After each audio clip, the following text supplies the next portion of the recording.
Thanks for tuning into this episode of the Human Performance Outliers podcast with Zach Bitter. Welcome, everyone. If you enjoy the show, please consider subscribing on your favorite podcast listening platform and YouTube. You can now also check out the full video episode on X. Please also consider sharing your favorite episodes and leaving a review.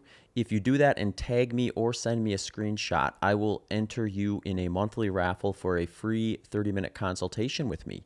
For full episode details, including notes, timestamps, transcripts, and the show Patreon page, and other ways to support the show, please head over to my website at zachbitter.com. There you can find all my coaching services, including some new offerings for 2025. You can also sign up for my Substack newsletter, where I have been publishing my training journal weekly, as well as other topic-based posts. If you have any questions or feedback, please don't hesitate to reach out to me on my website or at hpopodcast@gmail.com. A big thanks to Element Electrolytes, Delta G Ketones, ProBio Nutrition, and Training Peaks for supporting the podcast. I have links and promotions to these brands in the show notes, but you can also get them here. If you want to check out Element Electrolytes, head over to drinklmnt.com/HPO. That'll get you a free sample pack with your first purchase. At deltagketones.com, if you enter promo code BITTER20, you will get 20% off your next purchase. And if you go to probionutrition.com, enter promo code ENDURANCE, and that will get you 20% off your next purchase. If you're interested in getting deeper into your own training data, head over to trainingpeaks.com/HPO podcast. I tend to be more of a morning person in general. I think with just like workouts, if I'm doing something high quality, I tend to want to get it done in the morning, or if I'm doing something even longer, I'd much rather get up, get it done, and then get on with the rest of the stuff. So yeah. I find it like impossible to motivate myself to do things in the afternoon most of the time. Yeah. Sometimes I wonder about that too, because it's like I ran college cross country, high school track and cross country, and we'd always practice at 3 p.m. So you would think like that would just build that to be the optimal time for me to find training the most beneficial. But for whatever reason, as soon as I got off of that team, it was like just moved to the morning and has pretty much stayed there for the most part. Yeah, I mean, I had the same experience with college swimming, so that is I had never thought of that before, but yeah, maybe it's just like your natural proclivity takes over once you're like out of the structured collegiate athletic lifestyle. Yeah, for sure. But yeah, anyway, Kilian, I'm really stoked to have you on the podcast. It's actually funny because after you recently finished Moab, I should say, I was like, okay, I got to reach out to Kilian, see if he wants to come on the podcast. So I was like intending to send you a message, and then all of a sudden I got a DM from Alyssa, who I think you're really good friends with. She's been on the podcast before, and she's, hey, would you be interested in having Kilian? I'm like, yeah, let's do it. So Nice. That's good timing. Yeah, she's great. I mean, I immediately listened to the episode you guys did together a couple months back. Yeah, I mean, thanks for having me on. It's really a pleasure to be with you. Yeah. I've got a bunch of stuff I want to jump into, but as we were kind of talking about before I hit record too, is I guess 5 years ago at this point, you had reached out to me and we did a consultation as you were kind of diving into the sport, looking into the different nutritional approaches that were available for ultra runners, I guess. So we actually do have a history of chatting prior to what I think has really kind of put you on the scene more or less within the ultra running world. Yeah, definitely. I mean, I told you it's a full circle moment for me, like paying for a consultation with you to help me transition to low carb, which I'm sure we'll get into because I've had an evolution in fueling that I think has helped success this year.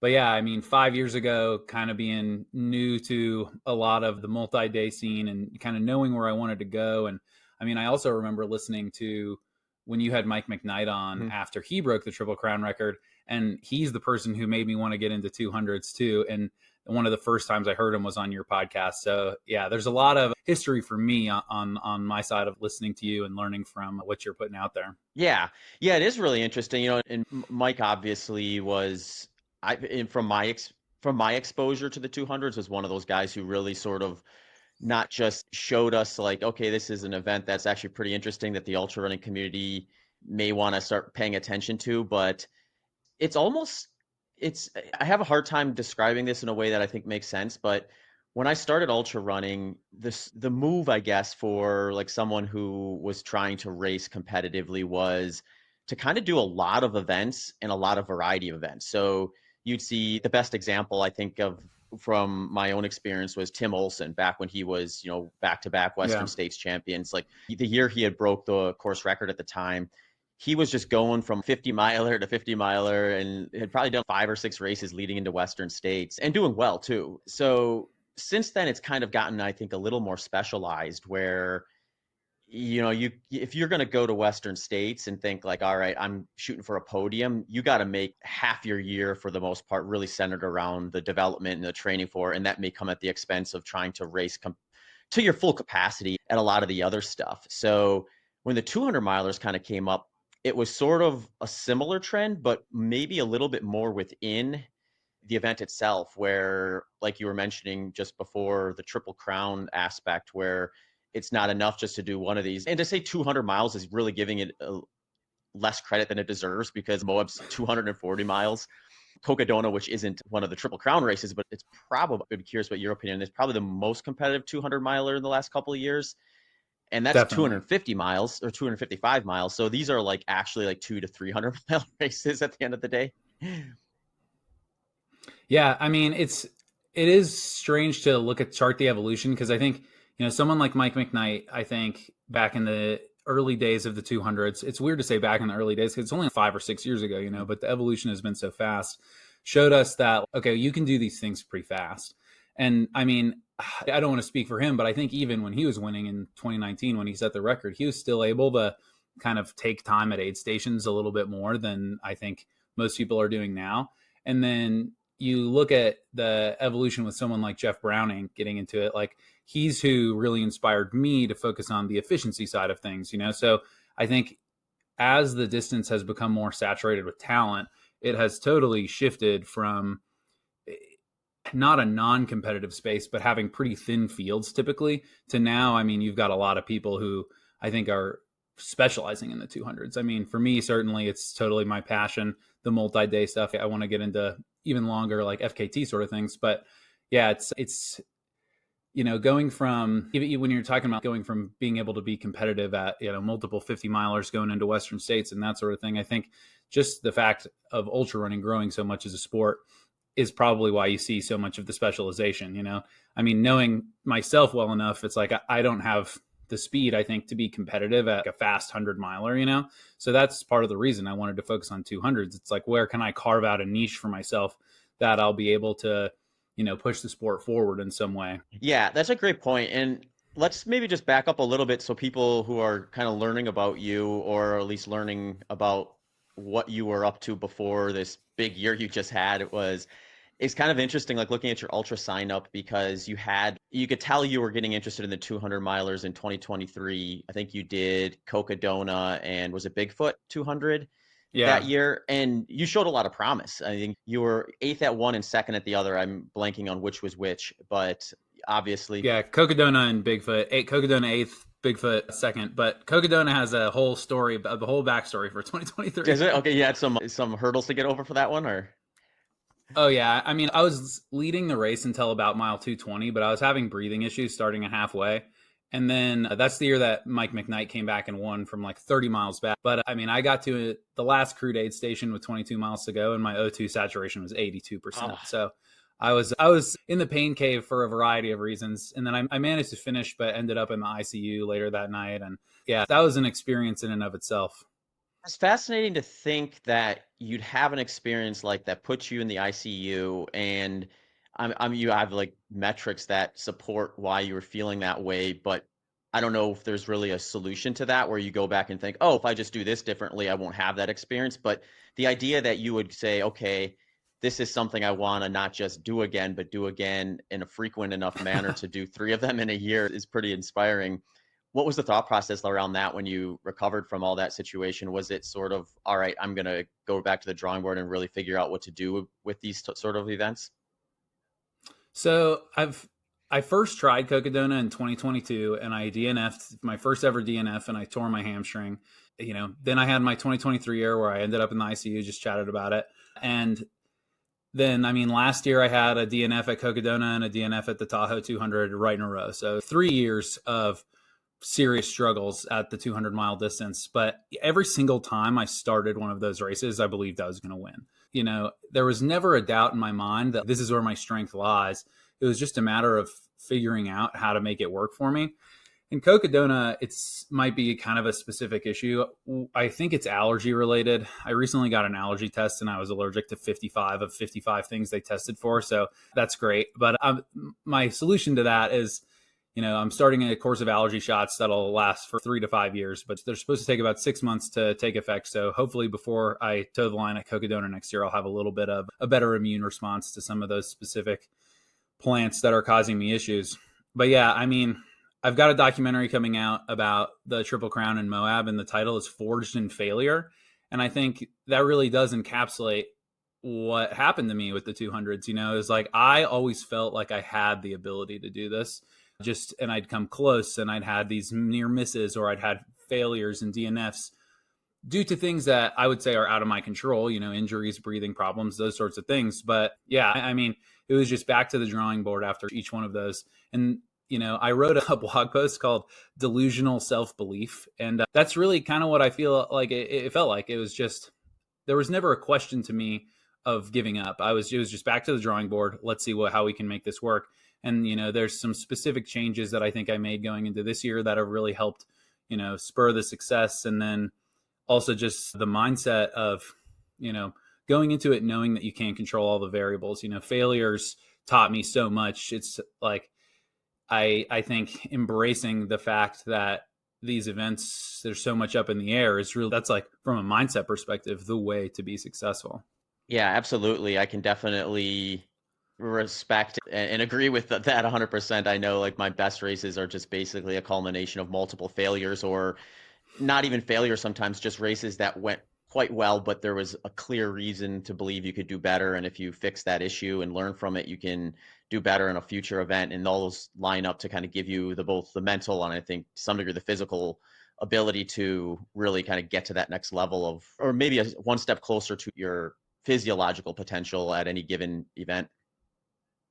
Yeah, definitely. And just, there's only, I think the, there's a few changes that I think I made the past few years that have really helped, fueling differently. But from a mindset perspective, it's like I struggled so much with trying to have fun in my races the past few years because I felt all of this self-imposed pressure. I need to be somewhere. My career needs this, blah, blah, blah, kind of these egotistical, unhelpful ways of making these races kind of miserable from the get-go. And so letting go of some of that and focusing on having fun, like my goal for the first 60 miles in each of these races is just to enjoy myself now rather than focus on, and obviously I'll be taking care of the things I need to, but I think that has really helped alleviate the bigger perspective that you can find yourself looking in on what you might call your career that just doesn't lend itself to actually tasting that success that is the ultimate goal. Yeah, and I would imagine that feeds in really positively for these long events where that first 60 miles, you can do plenty of damage, but you can also, if you pace yourself and are maybe a little more relaxed, that probably feeds into your ability to even mentally tolerate the last stretch when you really have to be focused and determined to get to the finish line. Yeah, I think being relaxed is key. I mean, even just physiologically, if you're running tight, your shoulders are tight, that sort of thing, you're just going to be wasting more energy. So being relaxed and, then getting into the point where you're like, okay, now we're racing, it's pretty rare in a 200. There's exceptions. And there was one big exception this year where I was racing before mile 100. I think the embrace of the first 60, knowing that it's also just nice because in a 200 you're going slow enough, the first 60 just can be fun. If your heart rate is too high or you're causing yourself too much muscle distress in the first 60, you're probably doing something wrong. And so it is genuinely just enjoyable a lot of the time. Yeah. Yeah, let's dive into some of the specifics. I know you said you made a fueling change in the last couple of years, and that's something I'm really interested in at the moment too, because I think, 16 weeks into a high carb approach to what'll ultimately be the first 100 miler I've done on a high carb approach within ultra running. I've done a few 50 milers with high carb, but never 100. So I've had all sorts of kind of thoughts and experiences and kind of just been documenting the process more or less. So I'd be curious, what was the nutritional shift that you looked at? Yeah, I mean, I've listened to your episodes on your high carb reporting, and I think that's pretty interesting. I think, I don't know if you'd agree with this, but I feel like 90% of the knowledge we have about how to feel for these things, actually based on studies, has come about in the last 5 years. So it's kind of interesting to see where it's going. But for me specifically, I actually started taking Currents because I listened to the podcast with you and Alyssa. So that's one thing that I've done differently as well. But more than that, I have shifted pretty much to a completely gel strategy for these races. So shifting away from real food. With that, I've upped my carbohydrate intake per hour for the races. I don't even know really how to describe my overall diet, because if I have a true recovery day, I'm getting less than 30 grams of carbs. But if I have a lift or anything going along with a run, I'm periodizing carbohydrates around that. If I'm doing a long run, I'm aiming for 90 grams of carbs an hour. So it's a little bit all over the map with my intake day to day, but it does make sense, I think, around the intensity of workouts. But specifically for the races, I've typically been aiming for 90 grams of carbs an hour for the first half. And then once your metabolism kind of shifts and the intensity drops a little bit for the second half, I'll bump it down to about 60 grams of carbs an hour. And that's kind of where I find my sweet spot. All of that, almost all of it, is coming from drink mixes and gels. I've been partnered with Precision for the past few months, and I've been using their stuff before I was partnered with them too. So Precision gels, Precision drink mixes. And that has been so helpful. Like, just, eating in the races is my least favorite part of doing these long events, because there just comes a point in all of them where everything sounds disgusting. And so just to be able to put some water in your mouth and slurp down a gel is super helpful. So just upping the carbs per hour and being able to tolerate it has made, I think, a huge difference to how I'm feeling, especially at the back end of these races, keeping the muscle glycogen topped off. I do think that I still am a reasonably efficient fat burner, because I try to test it out during my training every now and then, do a sub 2 hour run fasted and just see how I'm going to feel.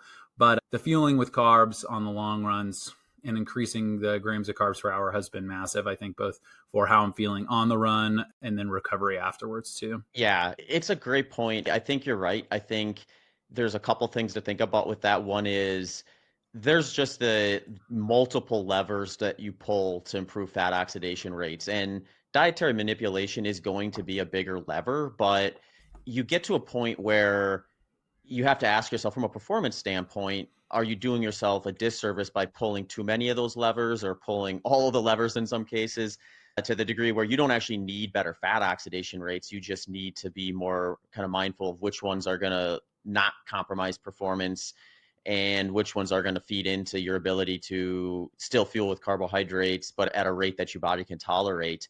And like you, I've been kind of playing around a lot of that with the long run and just testing kind of what I'm able to tolerate, what my experience is. And I've done a few where I go back to, say, like a 20-mile long run where I don't fuel at all, just to see, am I struggling anymore during this long run than I was in the past when I was low carbohydrate. And I've had a couple examples now where it just hasn't really felt like an issue at all, not something that I Yeah. can't overcome anyway, to the degree that I notice it being a benefit in the sense that, oh, I feel better or as good without any carbohydrate in a 20 miler. I wouldn't say that's the case, but these are all done at low enough intensities usually that it's not something where I'm noticing like a huge compromise where I'm like bonking at the end of long runs if I'm not fueled with carbohydrates. But I'm also able to, I did one 30 miler where I got up to just about 100 grams of carbohydrate per hour, and that went pretty smooth. Getting in kind of the right amount or a high amount seems to be at least tolerable in training. And I've got the big test to do actually in about a week from tomorrow. When this podcast comes out, it'll probably have either happened or about to happen, but where I can kind of really test how that translates to the longer duration stuff outside of training. So it's exciting stuff. Yeah, I mean, I think we do all have David Roche to thank for No doubt. Yeah. the just, experimenting on himself. And then, I mean, that's actually another thing too, is he totally inspired me with my caffeine intake. Like, I've just been all in on caffeine for these 200s. And I think, I just look at all of the like fueling, shoes, gear, everything is the same. It's all a tool, And I like caffeine has been a game changer for me too. I mean, I broke down everything for Tahoe and I didn't really do for Bigfoot because it was very similar, but I think I had 3,100 milligrams of Oh, caffeine wow. over a 52-hour race. So that's another thing to touch on with the fueling change. And that's mostly coming from caffeinated gels. But I do think there's enough individual variance where everyone's going to fall someplace slightly different on the like carbs per hour, what's going to be optimized for you. But I do think for most people at this point, I think trying to up it a little bit is probably having big benefits, and I feel the same way you do, where I've done a few longer runs fasted and haven't noticed that I'm really struggling. I don't feel like necessarily I'll have the pop that I would want if I, try to start running uphill or anything like that. But I do still feel that I've got good enough fat burning that I'm kind of bonk proof in these races, where if I did have a stomach issue, I'm not going to just totally bottom out and tank. I'll still be able to kind of muddle my way through, even if it's suboptimal. Just a quick reminder, Training Peaks is one of the best tools for monitoring your training progress and my go-to tool when coaching individuals. At Training Peaks, you can get deep into the data, assess training load, recovery, and easily monitor progress across all training intensities. It is a perfect example of a program that takes much of the guesswork out of your training and coaching experience. I really love assessing intervals on Training Peaks. One of the first things I'll do when I get back from a run is I'll hop onto Training Peaks, unpack all that data, and just see how each of those individual intervals went and really dive into where I could maybe improve in the future. So if you're interested in getting deeper into your own training data, head over to trainingpeaks.com/HPO podcast. Yeah, I want to dive into the caffeine stuff a little bit because I find that one really interesting. Are you doing a structured protocol with your caffeine, or are you just kind of dosing it in when it feels right and that's how you're arriving at that number? Yeah, so during the first day, I'll take 100 milligrams every 3 hours. The first night, I'll change that to 100 milligrams every other hour. Second day, I'll change it back to every 3 hours. And then basically for the last 12 to 20 hours of the race, I'm just all in whatever I need, 100 milligrams an hour every now and then. I've had like a Celsius energy drink, which is a 200 milligram dose right away. I will say when I like drink one of those and chug one of those, there's like a minute where I feel like everything's about to explode and I'm going to vomit and pass out. But then it kind of settles down, and with that, I do think there's some, caveats to be said. If I had a heart problem or something like that, I probably wouldn't be diving into the caffeine as hard. And I think that it would be reasonable to say this is obviously not good for you, But I sort of joked with one of my athletes a while ago. I was like, if you wanted to run for your health, you could have stopped at a half marathon. This is not something I'm doing every weekend. This is to optimize for this one activity over these few days, But yeah, I have developed a protocol that has worked for me. And I mean, I just think there's no reason to feel less alert than you could otherwise be. Yeah. Yeah, and like you said, there's going to be some individual variances there. I think if you're doing a decent amount of caffeine in a race and you're noticing like anxiety and things, like that's probably a sign you've crossed whatever your personal threshold is from a value standpoint. But if you've vetted it the way you have and you're noticing you're getting the response you're looking for out of it, then you almost just end up building kind of a personal template towards what's going to work. Yeah, absolutely. And I mean, I drink coffee every day, so I have some level of caffeine tolerance going into these things. And, everyone's going to have a different experience with that, especially just because, I mean, caffeine is a drug. So, like, we can just be honest about it. It'll have some sort of effect. And I do think that, like, it is very worth training with, for one. So if you're planning on, trying an energy drink at all during a race, drink one during a training run to see how it affects your stomach, that sort of thing, because it is, especially towards the end of a race when you're kind of teetering on the edge between my gut could blow up or this could help me, it is a risk, I think, to take that big 200 milligram dose for sure. But at some point, the risk becomes worth it. So there is a feeling out process that will have to happen as everyone kind of approaches how they want to use that specific tool. Yeah, it's worth paying attention to. I know I had an experience. This is one race where I always kind of wonder if I could go back and do it again, what the outcome would have been is when I did Tunnel Hill in 2018 and ran at the time, it was the 100-mile trail, the fastest trail 100 miler in the world, which I mean, we can quibble about whether Tunnel Hill should be considered a trail or not. I think I probably actually would say that's an aggressive definition for it, given that it's basically maybe a degree slower than a paved road. Yeah. But the point here is like I had this product that was fairly new, and they had a prototype product that I was using that day, and I thought it was 100, or I'm sorry, I thought it was 50 milligrams per serving, and it was actually 100 milligrams per serving. So I was dosing it as if it was 50, and I did get a little kind of jittery, and I had some digestive issues that day that definitely slowed me down in the last quarter of that race. That if I think about back when I kind of look at everything I did that day, like that's the thing that stands out that would have maybe drove that, because that was a little bit of a different experience than I normally would have had. But to some degree, I look at it as it's kind of like we are talking before. We make these mistakes, we learn from them, and that kind of informs how we do. Now I have like at least a data point of 1,000 milligrams of caffeine for me over a 12-hour time frame is more than I need and probably detrimental. So I need to stay under that. And Yeah. without that experience, I wouldn't have that foresight in future races to know kind of what to stay under at least and dose accordingly. Yeah, I can imagine accidentally taking double the amount of caffeine. It would be a surprise. I mean, if I did that, maybe I would have a heart attack. Who knows? You know, like my palms would be sweating. I'd be all over the place. Yeah, it's crazy stuff. I want to go back a little bit to your fueling too, because when I actually heard you talk about this on Next Aid Station podcast when you popped in there for a little bit after, probably right after the race, actually, based on kind of when that one was released.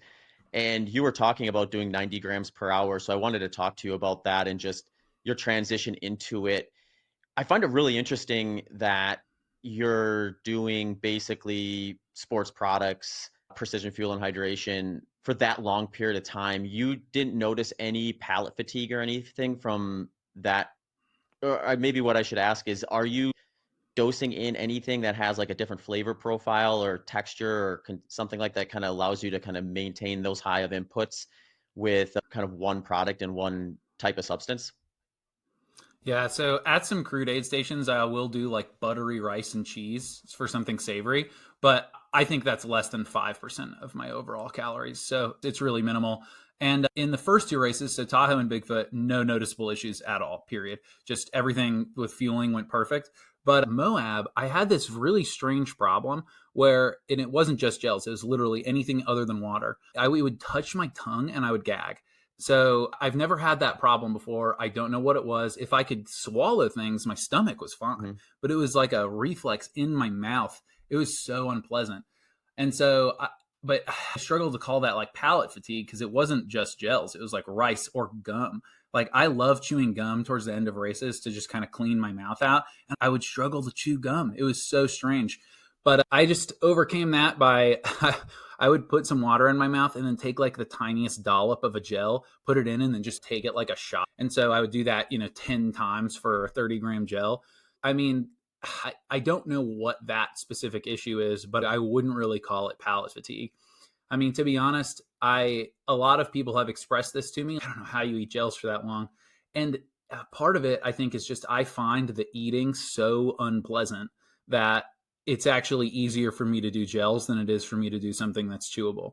Like there's nothing I don't find any enjoyment in eating anything in these races. And so again, it's sort of like caffeine. It is just a tool, and the gels are the easiest one to get in on the go. They seem to work for me. And I mean, I get tired of them the same way I get tired of everything else, but it's not to the extent that I have really struggled, other than that one mouth reaction issue at Moab. Yeah, that's a good point, and I can relate. I know when I did my highest fueling test, I did notice, like, in the beginning, I was using Precision 90s, and in the beginning, Love those. I would take, like, a pretty good dose out of one of those, and I'd have it in my mouth, I'd kinda nurse it down, and after about 2 hours, I was noticing it was getting a little more there was a little bit of resistance to that, like, I didn't really want to swallow it, so I kind of intuitively did what you did based on what I think David just does this out the gate. He basically just tries to mainline it down his throat without hardly even touching his tongue. And he's sort of Yeah. bypassing that kind of like almost what I could describe as maybe like a gag reflex. And that seemed to work really well. You almost like swallow it like a pill with a little bit of water, and you sort of eliminate that first sign of, okay, here's this thing coming in again that I've been doing at a pretty high dose rate. But yeah, I think, to some degree, doing 90 to 100 grams of just precision 90s is probably more than what I'll want to try to tolerate. But then I'm going to have sounds like a pretty similar setup to what you did, where I'll do that gel as kind of an anchor point for my fuel intake, but then I'm going to tie some of my fuel to hydration, where maybe I'm getting in around 30 grams of carbohydrate through liquid nutrition when I'm just hydrating and stuff, so that I don't have to quite be as on top of gels the entire time. Yep, yep. I think adding in the drink mixes is really important. It's an easy way to get a constant slow drip of carbohydrates. I will say though that there comes a point in every race where I switch from 2 bottles of drink mix to 1 bottle of water and 1 bottle of drink mix, just for flavor reasons. And I think, after I eat anything at some point, I'm just washing my mouth out with water because it's the only thing that feels tolerable. So I think each person, again, there's enough variability between all of us that everyone will have a different point where that happens. And for me, it's been different even in some of these 3 races. But yeah, I think having the slow drip of carbs from a drink mix, and especially for something that's shorter and faster, I feel like that just has to make sense when you're like, I'm not spending a ton of time at aid stations, but I'll have a couple 12-minute stops, whereas I imagine for your 100 miler, you're looking for 1 minute, 2 minutes at the max for everything. Yeah. Yeah, I think my two fastest 100 milers were, one was like 2 stops for 60 to 90 seconds total, and the other was 3 stops for, I think, maybe about 3 minutes total. So, yeah, Yeah. when you're doing that sort of stuff, it's basically really the only reason that you can stop and justify it is if you got to use the bathroom, to the degree where if you don't, it's just going to slow you down by not going to the bathroom, or you have a disaster that you don't want, and which is going to also slow you down. So, you have to account for a few minutes probably, but outside of that, yeah, it's grab and go, and you got to just learn to tolerate that. Yeah, definitely. I mean, I think I've only done a couple hundreds where I was really focused on efficiency, but yeah, I can imagine trying to do something fast and it's just there's nothing you really need to, unless there's something that you absolutely desperately need to address. You can tolerate a lot for 12 to 16 hours. Absolutely. Yeah. Yeah, you're in a different world when you're looking at multiple days and trying to make something sustainable for that long. So that's very impressive that you found a path forward at those numbers.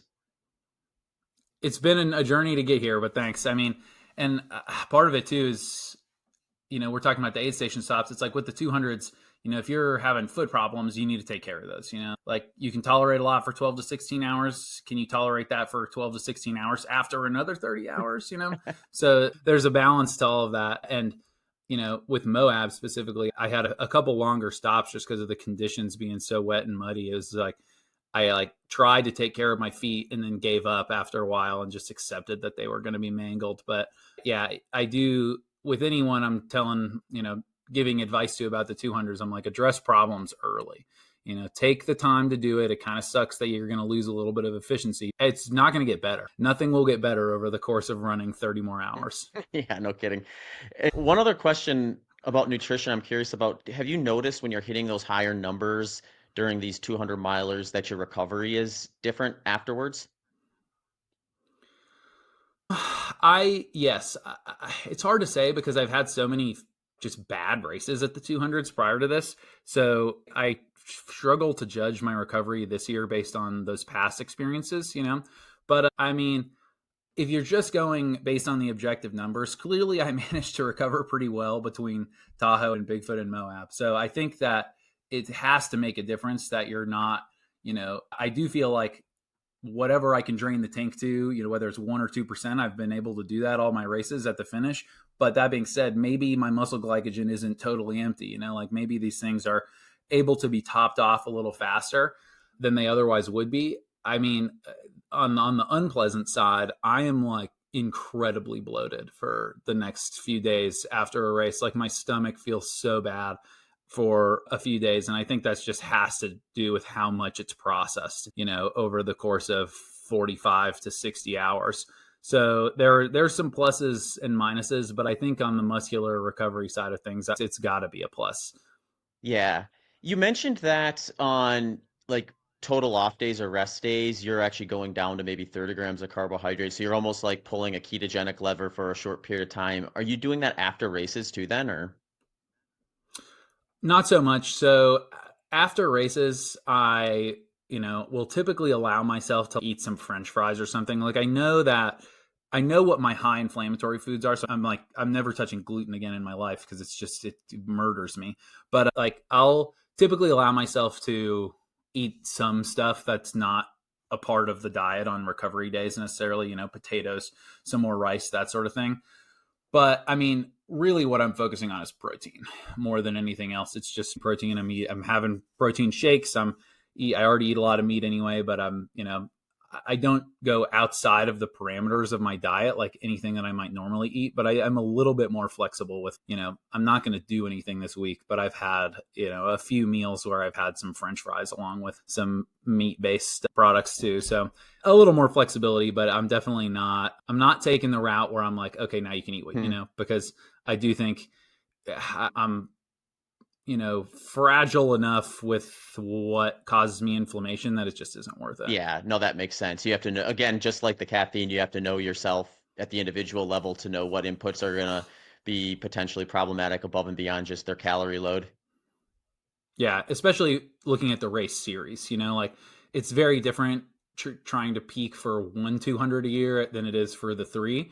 And so between them, I was even more so than after Moab, just incredibly diligent about in not increasing any of the inflammation, not attempting to, do everything possible to accelerate recovery between the races. It's like you just have to pull all the levers you can to help you be ready for the next race when it's only 7 8 weeks away. Yeah.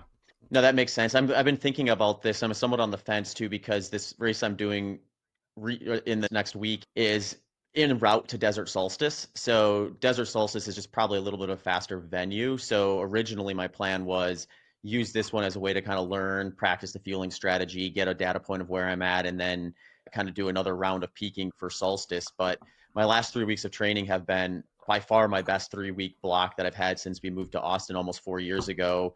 And all my fitness metrics are trending in a historically high level. So part of me is okay, if I get out there and I feel good, I'm just going to go for it if it presents itself. And when I was talking to David, he was telling me about his protocol after races where, for one, he's leaning on some recent case studies that I was aware of, I found interesting, that looks at just your metabolic rate after an ultra marathon, where it can be elevated by 2x for almost a week. And he took that as I need to just be mainlining carbohydrates for the days after a race to stay on top of energy intake at a much higher rate than maybe you'd imagine what becomes a sedentary person for essentially a week. And I think I'm on par for that because I mean, just historically after these races, I have no problem like greatly exceeding my resting metabolic rate on the days after a 100 miler or an ultra marathon. But then it comes into Totally. what input. So I'm on the fence of, because ideally, if I could recover really quick from this, even if it's a really good race, and I can get back into training and get an extra week of training in between there and Solstice, I'll definitely take that. So I'm like, do I get like a gallon of orange juice, or do I sit down and eat a 32-ounce ribeye? Or maybe I I just mean, do why both. not Yeah, both? that's Yeah, yeah. that's where I'm currently at. I'm gonna somewhat let my body decide what it wants to a degree, but yeah, I think there's probably room for both. We don't necessarily have to treat it as a black and white. Yeah, definitely. I mean, I think, are you referencing that study of those two Wasatch Yeah. 100 runners? Yeah, I read that too. And I mean, it totally makes sense. It makes sense just based on how you feel after these Hmm. races. Like, it's weird after the 200 adds in the sleep deprivation perspective. So, later today at around 2 p.m., I'm going to crash and probably take a 3 hour nap, and in the middle of my day, and then I'll sleep a full night. But yeah, I mean, I'm starving all day long. I just feel like I'm a lump of mush sitting around my house, just mainlining calories. Let's go. I think the body knows what it needs, and it makes sense too when I ended up in the ICU after Cocodona. So typically during these races, I don't lose a ton of weight. But when I ended up in the ICU after Cocodona, I wasn't allowed to eat for the 14 hours following that race, and I lost 16 Oh, pounds. geez. So I think, yeah, I think your metabolism is just like, hey, we are in repair mode and we need materials to do that. It's like a construction site that's run out of bricks. So it just started banging into the earth. Yeah. Yeah, it is interesting because I've had a few races where I'll get 4 or 5 days out and I'm just like, man, I'm still eating like a horse. Like I'm still eating as if I were training full throttle. And you just do a quick like back of the napkin type of math and you're like, I've easily made up for whatever caloric deficit I inherited during that day, and I'm still like at first before that case study, I was thinking maybe it's just some sort of like, like overdrive that just stays in place a little bit longer than it would technically need to. But based on that information, it seems like it actually is a demand that is very necessary, and if you meet it, it'll probably help you get back to training a little bit quicker. Yeah, and I mean, who doesn't just want to sit around and eat tons of food following a race? No So kidding. Yeah. if I'll just justify that for myself or from a I want this to be true Yeah, perspective. the buy-in for that study is going to be very high. No one's going to want to even ask any further questions. Oh, if that's the way, that's the way. Yeah, exactly. We're all just, oh, I accept that conclusion. N of two, good for me. No further research needed. Yeah, totally. Just a quick reminder that Probio Nutrition is my go-to supplement for all my micronutrients and digestive needs. The reason I like it is it was developed by my good friend, Dr. Mark Bubbs. He has had a lot of experience working with successful individuals that have busy, active lifestyles, including Olympians, NBA basketball players, professional hockey players. One of the things he noticed was a lot of supplements were not only mislabeled, but not very effective. So he went about to try to lower the friction point there by making it as easy as having one scoop of Probio Nutrition every day. I will take it with either water, smoothie, or mix it in with my yogurt once per day, and then I'm done. And I can rest at ease knowing that along with a good diet, I'll have all those micronutrients and digestive needs met. Head over to probionutrition.com and enter promo code endurance for 20% off your next order. So I do want to dive into just the kind of nuts and bolts of this whole procedure of running 200 milers in relative close proximity to one another. I would imagine you're looking at it through the lens of I want to do all the necessary training that you find beneficial for this type of race leading into that first one. So that's all sort of maximized. And then after the first one, how are you going about the balance between recovery and training? Are you doing like a block of training where you're ramping back up, or is it basically all just, all right, get what I can in with still making sure I'm recovering and sort of recovering between the events, or what does that all look like? Yeah, I mean, you nailed it on the head. It's like going into the series, I was like, I am going to be in the best shape for Tahoe. That I think it's just inarguable that you're going to show up for Moab a little bit worse than you showed up for Tahoe. A little worse for wear. You've got 400 miles of racing and however many miles of training on your legs. So my Tahoe training block was, first of all, the best training block I've ever had in my life. It was amazing.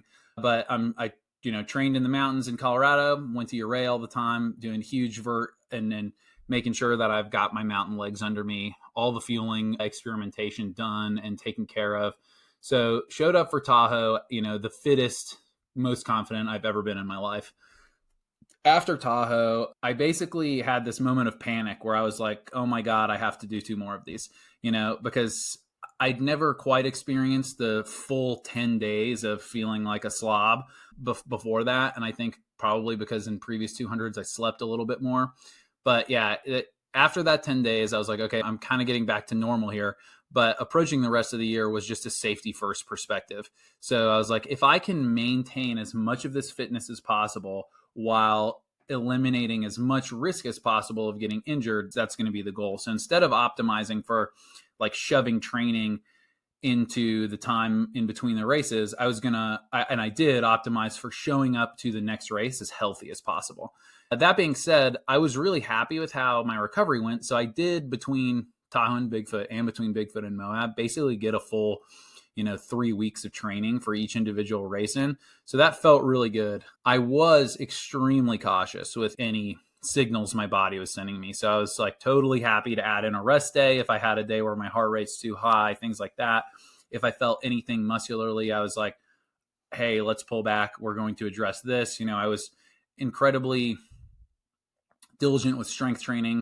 Before Tahoe, I was kind of maximizing all of my lifting. And then afterwards, I was just maintaining, but I made sure to do that despite having incredibly low motivation to do so at times. And then, yeah, just going into the races, making sure I was going to show up on race day healthy. And it was interesting. going from Tahoe to Bigfoot, because Bigfoot, I think, was my best performance of the year. And so that's the race that suits me the most. It's the steepest climbing up and down. It's got the most vert per mile for sure. And, having the mountain background going into Bigfoot felt incredibly confident. But then transitioning from Bigfoot to Moab, I was a little bit worried about whether or not I'd be able to get quality training in, because Moab was going to be my worst race from a topographic standpoint, like having so much runnable, so much flat. But I did manage to get in 3 solid weeks where my long runs were runnable. I was training in the heat because Moab is typically kind of hot. It didn't end up being that way this year. I should have just run through a pool. But yeah, I did manage to get a lot of flat training in. And so I think, even though I would still say that I showed up to Moab in less optimized just in terms of fitness than I showed up to Tahoe, I think that I did manage to recover in time, that I was able to, put a little shine on the specific aspects of the running game, whether it be runnable stuff or hikeable stuff, going into each of the races. But was, again, just optimizing for showing up as healthy as possible. I didn't shove miles where they didn't belong, and I was extremely cautious with any kind of negative signals I got in return from my body while training. Yeah, it's really an interesting thing to think about, because I always look at this, and I think this is what informs a lot of my training kind of programming for ultra specific stuff, is the thing that's hard, and not necessarily hard, but the long-term thing that takes just time, is just developing like your cardiovascular system to be where you want it to be so that all those efficiencies are there. The shorter window of time that still takes a lot of work is the course specificity stuff for the type of mechanical loading and variance you're going to have there. So, the difference between a steep mountain course or a flat, more runnable trail.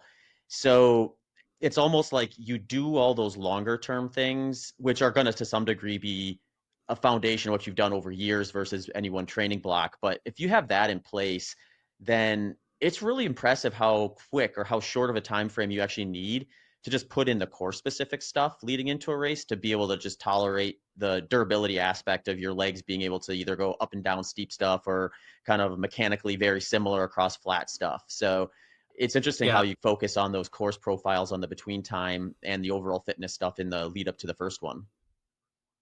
Yeah, and the big change was from Bigfoot to Moab. Moab is just, like my first 100 at Moab was my PR for 100. It was like a 1928 or something like that. And, the vast majority of those miles are running, whereas that cannot be said for Tahoe and Bigfoot. So it was both from a mindset shift, and okay, you have to be ready to do what you don't like doing, and you have to be ready to suffer in that regard. It was difficult. And then also just from the mechanic standpoint, I mean, I remember, training my first kind of real week of training for Moab, I did 2 long runs back to back that were both, about 24 miles, 2,000 feet of climbing. So like very runnable. And man, my glutes and my hamstrings were just on fire at the end of the second day. And I was like, oh my God, if this is what I'm feeling now, what if I feel that at mile 50 in Moab? This could be bad news. But I think thankfully with that, like you said, the background of focusing on the fitness, and I think strength training has a lot to do with it too, but just the muscles were able to adapt much faster than even I anticipated. And so I was able to go into Moab with a lot of confidence, and that I would be able to run the sections that I needed to make it a successful and solid time.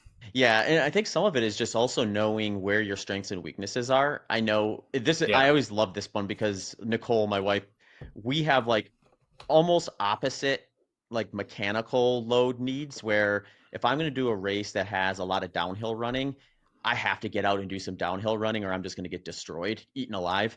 And she just naturally is probably just more gentle based on her gait mechanics or something on downhill running. So her need for that is much lower. And we've seen this in training where, we'll go, and the best example is probably when we were still in Arizona, we were both training for kind of trail races at the time. So we'd go out to do like a long run on like a steep climb followed by a steep descent. And after that first day or the first round of that, like my quads just be like post race sore, and she'd be like, "Oh, I feel fine." Like we did the same thing. And we had... yeah. That's awesome. Good for her. That's like a superpower. Yeah. I'm more like you, where with the downhill running, where like the first time I go to Ouray every year, I go to the mountains in the San Juans. I'm like, I've got 5 to 6 days of my quads getting back to normal. Yeah, I totally get that, and I think it's hard for when you're like, if you live in a flat area training for a mountain race, like how are you getting that downhill, the stimulus. And that's the hardest one to really kind of backdoor with an alternative exercise program. Yeah. You almost just got to go out and do it to some degree. Yeah, I think so. I mean, I know that for me, like there's some strength training that I think might lessen that like DOMS that you get from your first time out, but nothing does it other than downhill running. And it's sort of like altitude, it's like you're not making yourself better at it without going and Hmm. experiencing it. Yeah, right on. Yeah.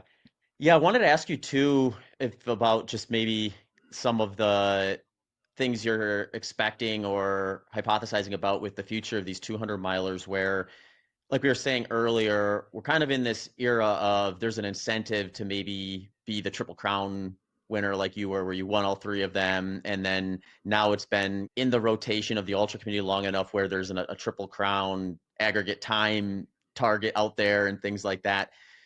Do you think, how long of a timeline do you think we have for that to even be on the table for someone to realistically do with still having a mindset like you did this year where you wanted to win them versus just be at them and go for that maybe aggregate goal? I just see it getting more competitive enough where like someone is going to say, you know what, I'm going to zero in on Tahoe 200 this year, and they're going to be good enough at it where if other people don't do that same thing, they're going to get beat by that person. Is that coming down the pipe soon, or do you think there's still a pretty long time frame of people being able to be doing multiples of these in a year and come out winning all or most of them? Yeah, I do think that's probably going to be the case pretty soon. I mean, just with the increased popularity in the last 5 years, it's huge. I mean, there are some specific dynamics with like race organizations and stuff that may prevent the Triple Crown specifically from kind of becoming as popular as Cocodona, say. But I do think, if you were to do Cocodona, let's say 100 in the middle of the summer and then Mammoth or something like that, like those fields are competitive enough that it's so unlikely you're going to win all three. I had going into the Triple Crown, I had several people who got injured right away who were in the Triple Crown with me, so that there was like less of a deep field. But I do think it's becoming more like the hundreds where, are we ever going to see someone win Hard Rock and then UTMB again? Right. I think probably not, if I had to bet on it. But it's so, are you going to be able to peak for all of these races in the same year? Who knows? I mean, one thing looking at my year that I am happy with is that despite having done all three and winning all three and having, relative levels of competition at all of them, I had a really close race at Bigfoot, but my other two, I was a ways in front. Like, I still managed to put down historically competitive times at all of these. And, we're still early in the 200s. Who knows what's possible? I'm not going to say that it'll never happen again, obviously, because I think it probably will. But if it gets saturated to a point where it looks at all like the hundreds, then we're going to have the time where it's okay. You might be able to peak for two of these things in May and September, but you're not going to be able to throw another one in the middle. That'll be an exciting time for the 200s. Yeah, for sure. And I do think it's coming. I mean, with Cocodona and the live stream and the success that race has had just popularizing itself, I mean, and then if these races like Mammoth start offering prize money, like how it's going to explode. I think we're still on the beginning of the wave of the 200s, and I hope that it becomes more and more popular, because it is obviously it's the place where my passions lie, is the multi-day. And I think, I hope that I this year have managed to move the game forwards a little bit, but I'm just excited for what's coming down the pipe, because someone's going to come along and be like, oh, that Kilian guy, he took too long at that aid station, or he didn't, he ran that flat dry valley marathon in 5 hours. I think I can do it in 4. There's a lot of improvements left to be made, and it's going to be interesting to see who is the one to push it all forward and kind of come out with something where we're like, oh, that seems like the tip top, because we're definitely not there yet. Yeah, and I think we're also seeing, as the sport grows, certain events tend to be ones that offer professionalization to people, where like Western States has been this one historically, where if you go and you do really well at Western States, if you were unsponsored or if you had like maybe a lower tier sponsorship, you're looking at getting an offer, if you want to, from a company that is going to allow you a lot more flexibility with what you have to do outside of just the training and racing side of things.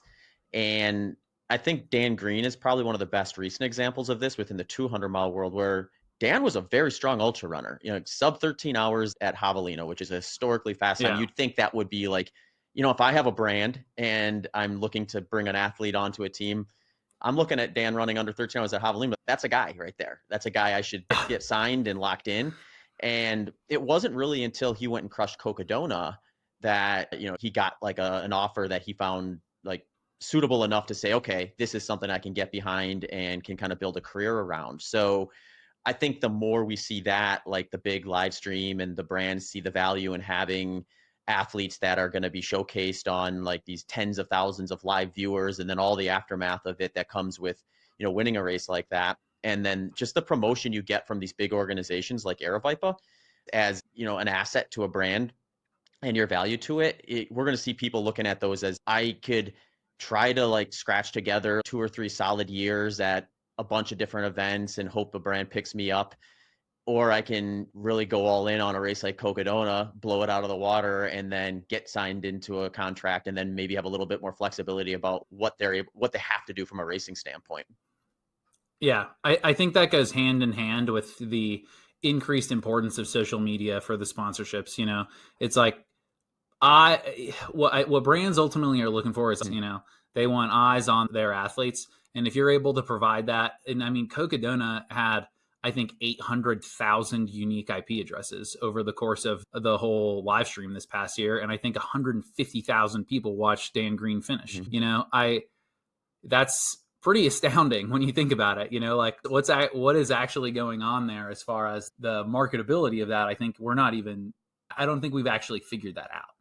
Like we're still at the beginning stages of all of that too. And I mean, speaking for me personally, this past weekend has just been an explosion, an unexpected explosion in my own ability for that kind of outreach. So it feels good on my perspective I can go negotiate with some brands now and be like, hey, I can offer you. So I do think we're now in the world of, pick the races that have the eyes if you want to professionalize. And then, man, with professionalization goes the ability to train better. This is the first year after Bigfoot I became a full-time remote coach with Everyday Ultra, and it makes a massive difference. I just don't have these demands on my time. I've been doing a lot of jobs where I would stand around for 12 hours a day, and if I'm doing that, like, I'm not recovering as optimally. So I think it is sort of strange that once you reach a certain level, then you've just got like afterburners attached,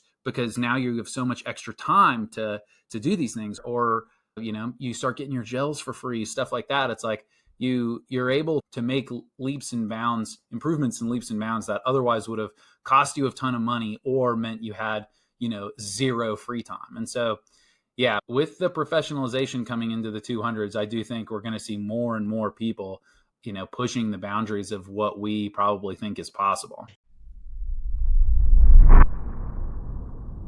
Just a quick reminder that Delta G ketones is my go-to exogenous ketone source. I will take these after my big training sessions, as well as during my long runs at lower intensity and longer races at lower intensity. You can get 20% off your next purchase by going to deltagketones.com and entering promo code BITTER20. Yeah. Yeah, it is really interesting when you get into the world of just like the eyeballs on you type of a scenario and how that drives it. And yeah, there's going to be the events like the Western States, the Cocodonas, that if you do well there, it brings that along with it.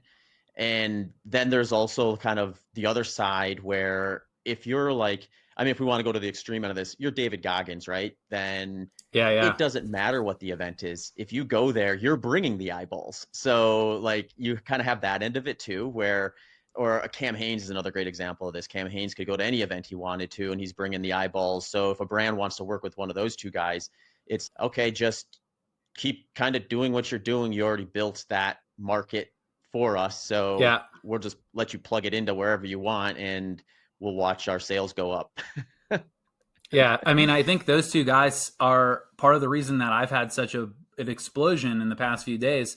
That was totally unexpected on my part. Was like Goggins being at a race, like people are paying attention. Mhm. Cam Haines posted and shouted to be out on his podcast yesterday. Yeah, I mean, it's an interesting world we're in that regard, and I am so bad at navigating it. It's all very new to me. I think I really struggle, I think, to express myself on social media. So I'm hoping that I can, kind of lean into the podcast. I feel like I'm reasonably well spoken in the long form, but the social media stuff, I find it challenging. It's a weird position to be in, to be like, hey, I can offer you these things, but I'm also clumsy. Yeah. Yeah, there's got to be a balance there where these brands also have a lot of assets available to them from the promotional side of things. And I think we're going to see a larger incentive from these brands in terms of putting athletes in a position to help them with that versus just making it easier for them to train and race. Something as simple as, oh, you know what, we're actually going to hire a videographer to go and just follow you around for a few days, and we can make a 6-part YouTube documentary and a ton of short form stuff so you have this package of assets that you can push out into your channel or both of your channels and really kind of leverage that side without as much friction as it would be for me to go out and produce all that content on my own, or you to go out and produce all that content on your own. Totally. Yeah. And I mean, yeah, I think that makes sense. And I think that even makes sense just from a wanting a certain level of authenticity side to it. Because if you have everyone trying to do their own thing, there's going to come a point where it all sort of starts to smell and taste the same. And there's already some kind of influencer stuff that feels that way. Yeah, hopefully I don't fall into that trap, but I think that you're right about the brands being motivated to offer a lot of those resources. Yeah, it's interesting too, because I know, like, from my experience, I've often focused on really small events that historically have had very few eyeballs on them, just because that's kind of the nature of these fast runnable stuff. And where I got really fortunate was I got into the podcasting stuff really early as a guest back in 2011, 2012, before people even really knew what podcasts were. So as podcasting grew, you kind of grow with it, and as you're doing that, you just get to know people within that ecosystem a little bit. So, like, when I went on Joe Rogan the first time in 2017, I had broken some world records, but it wasn't nearly potent enough for brands to care a ton about. It wasn't even the race itself. It was the fact that for whatever reason, Joe Rogan caught wind of it and was like, I want to talk to you. And then I went on the show, and now all of a sudden I still get messages today from that interview back in 2017. That's 8 years ago. So yeah, when you get on a platform that's going to expose you to not just hundreds of thousands or a million people, but tens of millions of people, now all of a sudden it sort of kind of has this like really long tail too. And then that kind of led in the second time I went on, I got a lot more attention when I broke the world record for 100 miles, just independent of itself. Because at that point, it's kind of an interesting stat line too, right? You can get like really specific data points like 6:47 per mile, or like qualify for Yeah. Boston 4 times in a row, and all these kind of fun little talking points that people can wrap their heads around. But then, yeah, going on Rogan again after that was really what moved the needle for me, from just like getting attention to the degree where like it was, okay, I can really build a sustainable business here, outside of continually producing really high quality race results and things like that. Yeah, I mean, I can only imagine what that was like. My small taste of that has been crazy. So it must have been insane. And I mean, just to I can see why you say you feel lucky and stuff, and that makes sense. But you also, with your podcast, offer something really specific. Like, it's very different, I think, from your typical ultra endurance podcast, where most, I think, are, you kind of hear people saying the same stuff, and it's like a lot of stories. But your podcast is a resource. Like, I have learned more from your episodes with sports scientists and that sort of thing than I have from any other running endurance related podcast. So you do, I think, offer, like, you've found yourself a niche in the podcast world that is super different from what a lot of people are doing. So I think that's got to be a part of the way you found that success, was just having a specific, deliverable that is, like, I've made changes to my training because of things I've heard on your podcast. I can't say that about a lot of places. Oh, appreciate that. It's good to know that it's creating that level of value. So I'm just gonna, take some credit of that Triple Crown while I'm at it here. Do it. No, just teasing. But yeah, I mean, the funny thing with that is when I first wanted to start hosting a podcast, my mindset was I want this to almost be different enough from ultra running so I felt like I had an outlet outside of the sport because I know myself well enough to know like I can really geek out and deep dive into a specific thing, and that's fun for me, but it's also not something I necessarily think is always sustainable to be all invested in this very one specific topic, because then if you have any sort of bump in the road there, you feel like your entire like lifestyle or your entire life input is being like negatively impacted by this one thing. So initially it was like, I'm also really interested in kind of like the nutrition side of the stuff, health side of stuff. So let's just hardly even talk about ultra running. If you go back to some of those earlier episodes, like ultra running was very rarely, unless I had ran a good race or something like that, and we would just talk about it for a little bit. It was like not a lot of that. Since then, I found other outlets to kind of get that fill. So I've been skewing it a little more towards endurance, ultra running, and stuff like that. And solo hosting it now too gives me a lot more flexibility in terms of just directions to go and things like that. But yeah, I've always kind of wanted to have that element to it where it's more than just, race recaps, like ultra running news recaps and things like that, which are nothing wrong with those. Those are a lot of fun. And I do like Yeah. to do those too. But yeah, diving in with researchers on a topic that I just happen to find interesting because it popped up in the kind of the whatever it happens to be. Maybe it's like a nutrition thing or something like that. Or like when I have David Roche on, it's like I want to. I've got a very specific thing I want to talk to him about that is maybe a little bit different, and also kind of feeds into a little bit of. I like the idea of I don't have the answer to this, or I'm trying to find the answer to this, and this person has some resources that may kind of give me another piece of information to get me closer to figuring that out. And exploring that through podcast form has just been so much fun. Yeah, yeah. I think that's really wise. And I mean, you didn't say this directly, but it touches on just, I think one of the dangers of ultra running and really any kind of single minded pursuit is getting your identity too wrapped up in one aspect of your life. And I know that I've fallen on the wrong side of that with running, like when I was, like I talked about earlier in our conversation, like egotistically chasing these like arbitrary goals because I thought this is where I like air quotes needed to be, like it's really easy to get in one lane and just charge full steam ahead, but then you get injured and your self-worth is totally wrapped up in this one thing, and you find yourself sitting on your couch just thinking about how much of a POS you are, Start like doom so scrolling. exactly. So I've definitely found myself in that trap. And for me, I think part of the addition of being a full-time coach has really helped just because I'm, equivalently as enthusiastic as trying to solve the puzzles for my athletes as I am for myself. So it still keeps me keyed in on running as a focus. But I think right now, if I were to get injured, I would be a little bit more,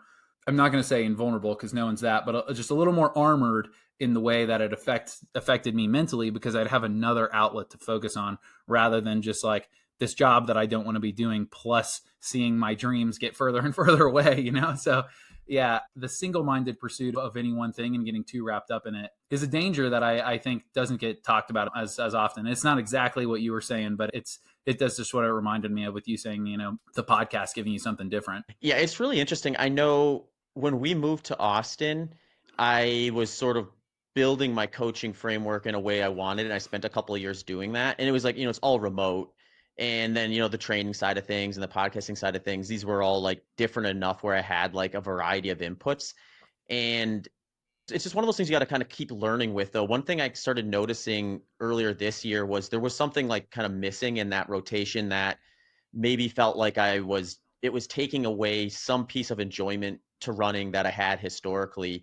And I kind of accidentally stumbled upon it. I actually just started going to do like these group runs with a training group here in town. And I'd go there 3 times a week. And I started realizing, you know what? There's like another component here of engaging with people within the sport of running in person versus across a screen or online or even just at a random event, which is, that's only going to make up a few days out of the year for the most part. You have that intrapersonal connection with running. And then also like the topics that come up when you're on a group run are going to be way wider variety than just, what I talk about on a specific podcast or talk about with a coaching client who has a very like clear objective in terms of what they want to get out of that experience for the most part, because they're trying to get ready for a race and things like that. I started noticing it's, oh yeah, like the training aspect of going to these group runs isn't necessarily what I need. I can do that on my own if I have to, but how much better you feel doing that in terms of just getting that input in your life was a pretty palpable difference that I noticed. I'm like, okay, that's just something I have to like go through the effort of making sure I have my schedule set up in a way where I can attend those on a regular enough basis where, that part of the lifestyle is built in. Yeah, that 100% makes sense. And that you mind if I ask you a Yeah. question based on what you just said there? So when I was a collegiate swimmer, at some point in my life, I must have loved swimming enough to become a collegiate swimmer. But even still, I'm burnt out and I haven't swam competitively for a long time. So like with you running in college and continuing with it as your career, like how have you dealt with that? Have there been times when you've, felt burnout? Oh God, this feels really, I'm slogging through this at this point in time. But because I mean, it sounds like with what you were just saying that's like a great way to kind of deal with it. But yeah, have there been periods in your career where you've had, months or years where running just didn't sound that fun? Yeah, I would say one stood out a lot earlier. Actually, I kind of somewhat credit my fastest 100 mile to this is there's a difference, or there's kind of like a mundane type of input that occurs if you just repeat. So I've been fascinated with seeing how fast I can run 100 miles. And at a certain point, it was probably somewhere around 2013 after Desert Solstice, I had this question in my mind, which was how fast can you run 100 miles if you dedicate like your career essentially to optimizing for that? And that's just like a question that has been in my mind every day since then. And if I just get too myopic with that, eventually it loses some of its appeal and it sort of normalizes it in a slow enough nature. You don't really notice it until it slaps you in the face and you go to a race and you're like, you know what? I got to the point where I should have been able to push through and I just wasn't able to. And it was maybe even a layer behind where I've done in the past. So you're like, okay, I'm heading in the wrong direction. So something as simple as like, all right, I'm going to take a season and train for something differently. At that time, I signed up for the San Diego 100 and was like, okay, I'm going to spend the next 6 months separating myself from this fast runnable track type surfaces and just train for something in the mountains. And then when I came back to it after that, it felt like I was right back to where I was when I was first really excited about it. So that was a kind of like a shift that was maybe not a drastic shift. I was still like training a ton and running a ton. It was just like a different platform to do it on.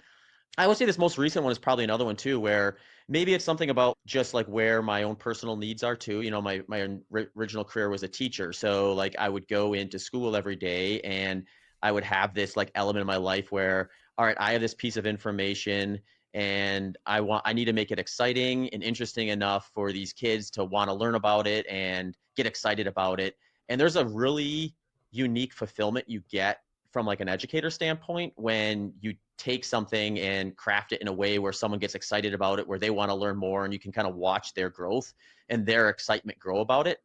And to some degree, I think, doing that in person is something that I really look forward to. So if I'm running with a group and, it's maybe a younger runner who's a little earlier in their journey and they're really curious about something that I've just been like in the weeds with for years and years, and I'm able to kind of share that with them or help them learn something and do something, you walk away from that like just really excited and almost recharged to kind of focus your energies on what you want to do too and get a little bit extra value out of it. So I think at the end of the day, it's just making sure you're aware that normalization and sort of reduction in quality, if you just kind of keep doing the same thing over and over again, is going to eventually catch up. So just always kind of keeping your eye out on what are some opportunities or what in my life am I missing that I know gives me value historically that I need to kind of reprogram into things to make sure that you're continually kind of keeping that excitement there. Nice. That's awesome. Yeah, I really relate to everything you just said. Even just thinking about like my 2024 when I DNF'd Cocodona and Tahoe in a row. I transitioned to the end of that year to focusing on shorter, faster races, so 100 miler and 100K. And I think even that did a similar thing for me. Just revitalizing an aspect of the sport that I hadn't focused on for a while. Doing speed work, shorter mileage, that sort of thing. But it's really also just fascinating what you say as like being an educator, just because of, what I was saying earlier about your podcast. Like that makes a lot of sense why your podcast is the way it is. Just like you being a teacher beforehand, because yeah, you're so good at explaining like delivering complicated concepts in a way that's digestible to someone who's never approached it before. So that makes total sense. And it's cool to hear you talk about, the kind of mutual inspiration that you can get from someone being interested in something that you're diving into, which then flows back into you to be like, oh yeah, I am excited about this. Yeah. I think that's really helpful for people to hear. Yeah, it's interesting too because you would think I just laugh at myself when I think about this sometimes too because it's not something that you don't know. It's almost like I know this to be true, but you actually have to go out and do it at the end of the day in order to actually extract the value from it. It's fun to kind of explore, and it's just something where I think you just learn it over time if you kind of pay attention. And yeah, it'll be interesting to see kind of where the sport goes with that too, because it's another topic I've been interested in for a few years now. As we get more professionalized in the sport and opportunities are there where athletes can essentially say, "Hey, this is my job. Like I am incentivized financially to really optimize for performance and race as well as I can." I still think that there almost needs to be in most cases, like what you were saying before, like an outlet, something that takes time, takes Yeah. energy, which in the short term maybe feels like a compromise. It might feel like, oh, if I go do that, I could have done this and that would have been more specific for this race I'm training for. But if that outlet gives you that edge that you need on race day or gives you that excitement to get better quality out of the things you actually need to be doing when you're doing them yourself, I think that ends up being a net positive. So I'll be really curious what a lot of people do as the sport gets more professionalized with that kind of time they end up getting when they don't have to go in and punch the clock from 9 to 5 or whatever it happens to be. And they have that space available to kind of create what they're going to do to kind of fill some of those things that they maybe didn't recognize that their job was giving them prior to that. Yeah, I think that makes a lot of sense. I mean, for me, it's like when I look forward to the rest of my career, like my wife and I are planning on having kids. So I think that'll That'll do it. Yeah, obviously, that'll do it. yeah, it sounds just like trite to say it'll fill the time, but it's like something I'm really excited about as far as another meaningful journey to have in your life. But then just like from a more practical standpoint, I like backcountry skiing pretty much just as much as I like running. I'm not as good at it, obviously, and it's a risk factor for running. If I were to like snap my leg in a ski accident, I'd be really frustrated Mhm. that it ruined my race season, but it's not something that I'm willing to take away because it is just, I think you have to maintain the things that you love. I think we all are in the sport because we love it, but I think you can kind of take that love for granted and hope that it will pull you through hard times, where I think you actually need to cultivate the love of the activity a little bit and like really focus on the mindset of having fun. And like you said, going on group runs, for me, it's been relaxing and not thinking and having process oriented goals rather than outcome oriented goals. So it's a learning experience for everybody, but man, I definitely resonate with just the way you're talking about approaching it, because it is something that everyone is going to have to think about at some point. Mhm. I think you can only be myopically focused on, your lane for so long before you probably start to have some deterioration going on around the edges there. Yeah, and I think it's just worth thinking about like what comes next too. And there's always going to be some opportunity there where if you're like a Jim Walmsley or Courtney Dauwalter, there's going to be a career for you after your last competitive race, whether it be with the brands you've been working with or as some sort of like spokesperson or leader in the sport. But as the sport gets bigger, there's going to be people that have very like respectable resumes and competed professionally that maybe don't have as clear of a path as to what's next. For me, like when I first took the plunge into being all in with running and building a career around it with the coaching and the media side of things, it was part of that was just like asking that question of just, what, there's going to be a time relatively early in my life that I'm not going to be out here ripping fast 100 miles. And if I don't have something kind of at least built in to kind of transition to that I'm excited about, that's going to be a problem. Yeah, I Yeah. just hope people think about that stuff as they kind of get the opportunities that they get and jump into the sport and start kind of building their careers around it. Yeah, not everybody will be able to be Jeff Browning and winning huge Yeah, races when they're 55. no kidding. Yeah, he is the epitome of longevity, though. Mhm. Man, I want to emulate that cycle of a career. But yeah, no, I think you're right, and it's hard when you're. I mean, I just turned 30, and I think it's really difficult when you're young to think about those things for the future. But yeah, I mean, You also have time to think about them too. Being 30, yeah, it's you've got a long potential career ahead of you. So you have time, you can afford the time to really kind of give it some thought and really do some exploring and figure out what is it that really kind of motivates you and you have a passion towards, and then that'll show itself. So if you're just kind of I think if you keep that in the back of your mind, then those things will start to kind of pop up and you'll notice what interests you and what's worth you spending a little extra time on in the early days before you maybe need to in order to have that foundation in place. yeah, maybe there'll be a long run when I'm, in my early 40s, just letting my thoughts bounce around my head, and I'll be like, oh, Yeah, hey, yeah. here's what it That's is. it. Yeah. I see the light. Exactly. I'll think back to this conversation. Yeah, there we go. Awesome. Yeah. Just a quick reminder that Element Electrolytes is my go-to electrolyte source. I know that I lose 614 milligrams of electrolytes for every liter of sweat. So on those training sessions, especially the hot days, I'll make sure I have a packet of one of their multiple flavors in with my fluids. Or if I'm looking for a refreshing post-workout beverage or just staying on top of electrolytes throughout the day, I will often lean to their cans of Element Sparkle, which are a very tasty treat after a hot training run. If you want to get a free sample pack with your next purchase, head over to drinklmnt.com/HPO. I did have one other question for you, like kind of Sure. training wise or calendar wise, is when you're doing these, I mean, 200, 240 miles, 250 miles, these long races, they sort of lend themselves to using shorter ultra marathons as like workouts essentially. Are you looking at it through that lens? Is it something where when you decide, okay, I'm going to do it, or maybe the better way to ask this question is, you're signed up for Cocodona next year. Cocodona's a ways off yet. We're about half a year till Cocodona. So you've got time. I'm guessing you're probably considering what does that look like, building up, preparing for that. Is it something where you're like, all right, I'm going to pick some 50 milers or 100 milers en route to practice? And if so, how specific to the 200-mile are you behaving within those events to really replicate the race day experience? So honestly, I just don't do tune-up races at all. Like I don't want to pay for them, and I would struggle being in a race and not ending with zero left in the Got tank. it. And I just don't think I want to do that going into it. But that being said, I mean, I am a big fan of destination runs. I mean, I go to Utah and I run in Utah National Parks, and I'll do, multiple back-to-back 50Ks, or I'll go do rim to rim, which is almost 50 miles, so I'm much more likely to go do some big destination runs in places where races can't go than I am to do some races. So I will have, I like to do, I call it a shock cycle. I'm sure there's other terms for it, but like a 4-day stretch where, I'm doing 8 to 10 hours a day, and I'll do those in places I want to explore. I'm thinking of this next year as kind of my last year of having the freedom to go wherever I want.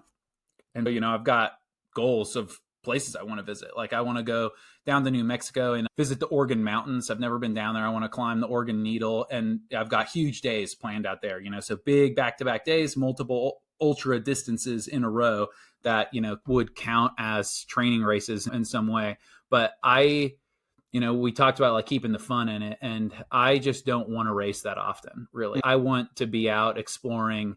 I'm lucky to live in Colorado and have access to the American Southwest. Like I have so much at my fingertips that would take literally a lifetime to explore if I wanted to do it all. And so I try to take advantage of, the access to land that I have, rather than think of, hey, is there a 50K I want to go do, or a 50 mile or a 100 mile? No, not really. Do I want to pay the entry fee? Do I want to prepare drop bags? No, I'd prefer to just go and do some big long runs in, truly epic locations. I love that you're thinking about that, because like one of the questions I'll ask a coaching client or to some degree, it's a question I get a lot as a coach too, where I'll start working with someone, they'll have a race they're targeting, and some of the times they'll have a bunch of other races that they also want to do.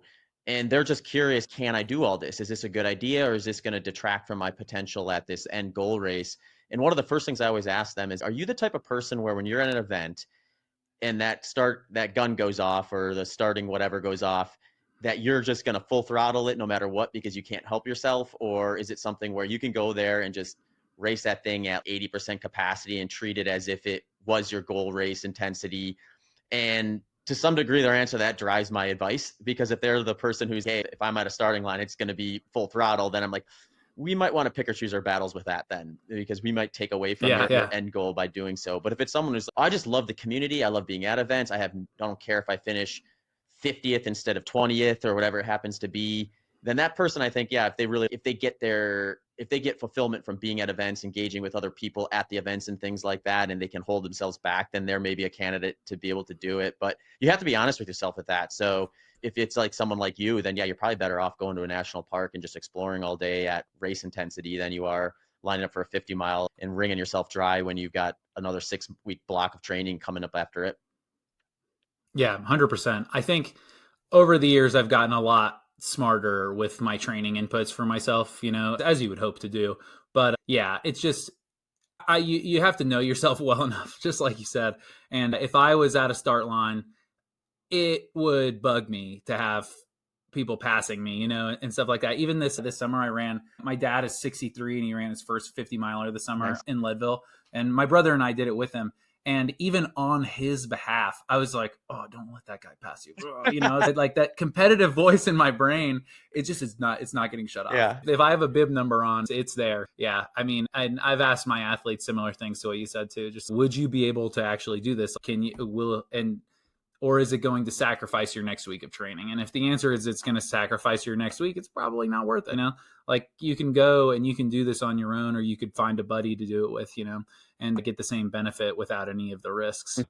Yeah, I really actually like the Western States model with this, where they do their Memorial Weekend training run, where you can get on roughly 70 miles of the course in a non-race format and really put in a pretty good stimulus, like a training camp stimulus, without it can turn into races sometimes, I think, but people like overextend during those things too. But it's maybe one step closer to offering that sort of a thing with the community aspect without necessarily everyone putting a bib on and trying to get to the finish line as quickly as possible.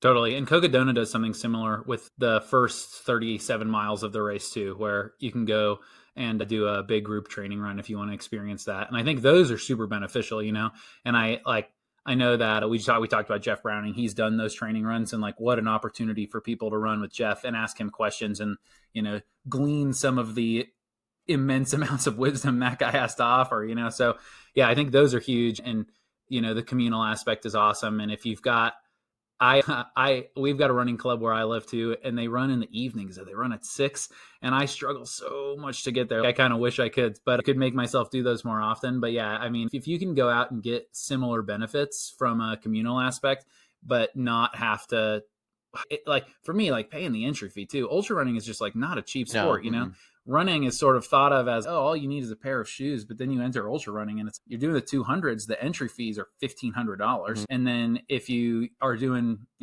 some of the more popular hundreds, they're not cheap. And then you have to pay for shoes and gels and all these things. True, so flights, I like all of those aspects too, I think play into it. And I try to be extremely sensitive when I'm talking to people about the cost, because I know that I'm lucky from that perspective of being able to do the things that I do. So yeah, there's a lot that goes into those decisions, but I do think the key is being honest with yourself about how easy can you take it when you're at a start line. Yeah, no, it makes sense. Very cool. Awesome, Kilian. Well, I don't want to take up too much of your time because I know you've got some stuff on your schedule today and probably a nap in the near future. So I don't want to, at some point, I don't want to keep you here for too long, but it's been a blast to chat about your year this year. And I'm really excited to see what you're able to do coming up here with the rest of your focus and all that stuff. But before I let you go, if you want to share with the listeners where they can find you, if you're active online or anything like that. Sure. I've got an Instagram account. It's my only real social media. It's at Run Tough Mindset. And then I do have a Substack, and mostly I write on there, and that's also at Run Tough Mindset. Both of those the same handle. And yeah, if you're interested, you can find my like long form thoughts there. I'm sure I'll be on a few more podcasts here after the Triple Crown, so there may be some more of me droning on about those 3 races if you're interested in that too. But thank you so much for having me on, Zach. Like I said, full circle moment for me to be here with you, and just like awesome to have a conversation, and one that went places that I didn't expect it to go. So that's always a nice surprise, but really, truly a pleasure. Perfect. Thanks a bunch, Kilian. You have a great rest of the day. Thanks, you too. And good luck with the race coming up. Thanks for tuning into this episode of the Human Performance Outliers podcast with Zach Bitter.